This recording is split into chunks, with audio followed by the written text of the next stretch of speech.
Joining me now is Kentucky Congressman Andy Barr, member of the House Financial Services and Foreign Affairs Committees. Congressman, good to see you. Thank you so much for being here. The Senate is returning this week after a couple of days off, scheduled to hold its 8th vote today on a funding bill. What are your expectations? And give us your assessment of the impact of this government shutdown. Maria, my expectations are that Republicans will once again act responsibly and Democrats will act recklessly. The fact of the matter is House Republicans did the job of the American people. We voted to fund the government. Every single Democrat except for one voted to shut down the government 2 weeks ago.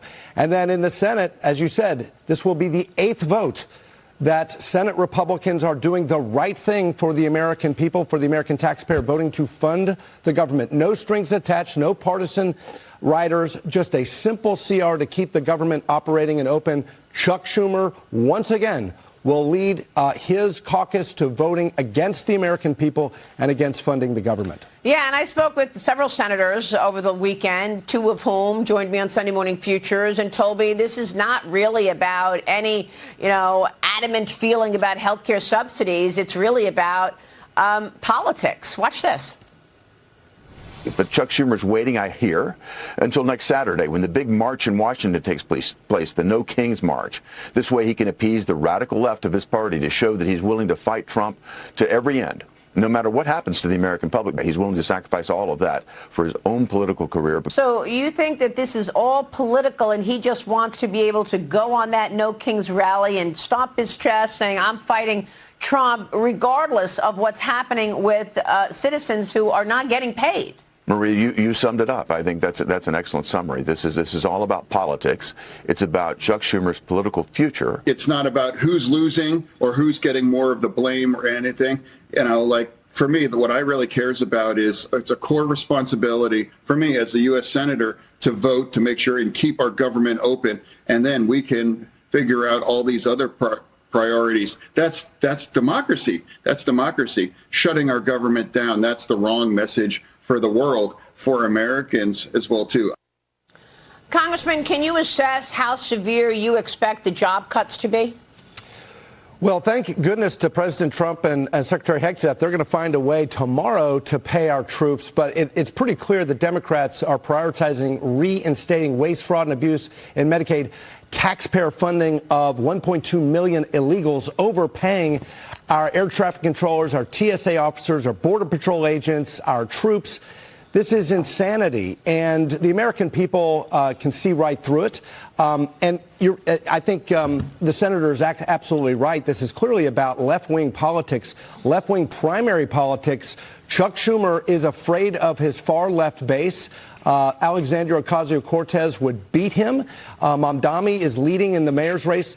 The Democratic politics in New York is what is driving this ultimately, and the American people have had enough of it. Yeah, I want to get your take on China, but we do have Wells Fargo earnings hitting the tape. Let's get to Cheryl, get the details there. Cheryl. Yeah, Maria. So the earnings per share actually coming in a little bit stronger than expected, $1.66. That was 10 cents higher. Revenue, $21.44 billion. That was higher than expected of $21.15 billion. Net interest income is the story. That's where the profits came from. They also say that they're going to appoint Charlie Scharf to be the chairman of the board at the company, 4th largest lender in this country. So these numbers do matter. The company also saying that the forecast for net interest income looking forward, $12.4 to $12.5 billion. That's in line with expectations there, Maria. So, of course, that we're kicking it off right now with Wells Fargo, and a decent report coming out. The stock is up more than 1%. Back to you.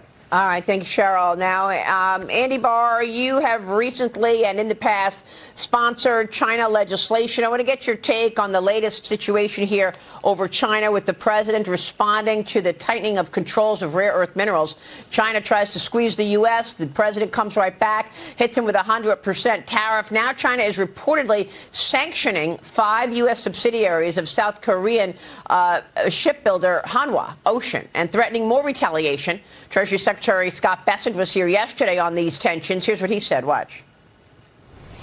The Chinese government doesn't do anything by coincidence. The fact that President Trump has clinched this incredible peace deal, and they come out in the middle of all of this last week, on Thursday night and say, oh, we are going to be tightening our restrictions on rare earth minerals, knowing that this is one of the cruxes of the fight between the two nations, does not seem coincidental to me. Well, Maria, it could have been for several reasons. One, that the Chinese economy is doing very poorly, and maybe they're trying to take focus off of that.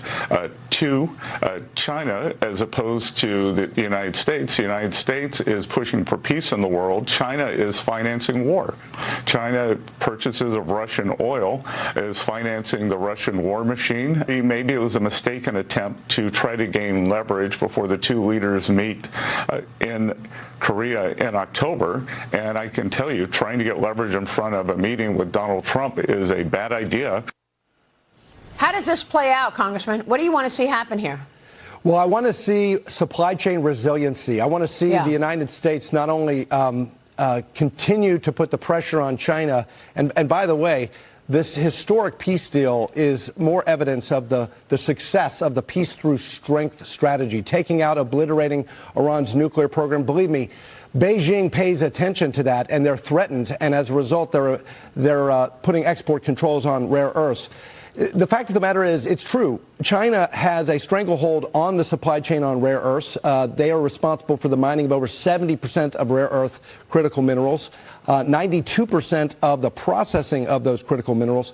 So if you saw, for example, J.P. Morgan's announcement yesterday of a major $1.5 trillion investment in critical minerals, rare earth, among other national security sensitive industries, very, very helpful. But ultimately, what threatens China is the strength of President Trump, who is not tolerating this, and he will put 100% tariffs on China if they continue to engage in this misbehavior. Well, for 10 years, your colleagues on the left were screaming Russia, Russia, Russia, trying to take down their political enemy in President Trump. They should have been focused on supply chains in China. Shouldn't they have been? Exactly. Congressman, thank you so much for being here. We appreciate your time. Andy Barr, I want to get to the J.P. Morgan earnings, just crossing the tape. This could be a big market mover. Cheryl Castoni with